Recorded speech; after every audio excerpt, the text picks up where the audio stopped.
1929 for the time. So I just want to talk about a couple of things. Number one, cold drill for the day. Okay, what's going on is starting at about 3 yards on the beep, 90-degree turn, retreating bill drill, 6 rounds into the A zone. Turn, and we got 2 USPSAs set up over there, both shooting on the move, 2 rounds in each of those. Run cross range to 15, 2 rounds, cross range to 20, 2 rounds, and then run back into 7, and it's 2, 2, 2 across, essentially a blade drill. So as far as the hits go, Alpha Charlie here, all alphas, 2 Charlies, and 2 alphas here. So, over here, 2 alphas and 2 alphas. Okay. So, first and foremost, cold drill. No practice runs, no dry runs, no dry draws at all. Okay, just get out of the car, hang the target, and run it. The main point of what I wanted to talk about for this particular cold drill is how gloves affect, your shooting. It definitely affected mine for this cold drill. I'm somebody that never wears gloves unless I absolutely have to, but I do try to practice with them, dry fire with them, and I do shoot them on the range from time to time.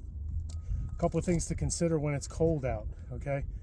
The tactile feedback you get on the gun, the polymer, it generally, for me at least, it makes me feel like I don't have a very good grip on the gun, not the best grip anyway, as opposed to when the weather is warm. Secondly, you don't have your usual dexterity that you do in warmer weather, okay? So your fingers are a little tight. The way you manipulate and how fast you can press the trigger might be affected. I know it does for me. So if you're wearing gloves, some things to consider. Number one, first and foremost, you have to be dry firing in them, and you have to be confirming live on the range, okay, to make sure that you're getting the results that you want.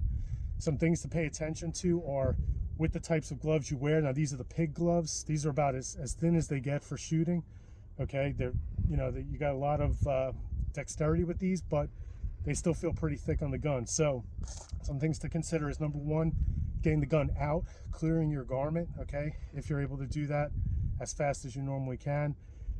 This definitely affects your grip on the gun, okay, the purchase that you have on the gun itself. Whether or not, whatever gloves you're wearing, if the glove is, too thick where you can't get it in the trigger guard properly, can you manipulate your trigger finger as fast as you want it to? Can you operate the controls on the gun, okay? So, just loading, unloading, clearing malfunctions, stuff like that. And then also, depending on the gloves, if they're not fitted properly, okay, when that gun is cycling or when you go to do a reload and drop the slide, if there's any bunching up of the gloves that could get caught in the slide. So these are all things to think about, aside from the fact of how it affects your shooting. So, just get out there, make sure you're practicing with this stuff. Like I said, dry fire, live fire to confirm, and that's it. Get out, train.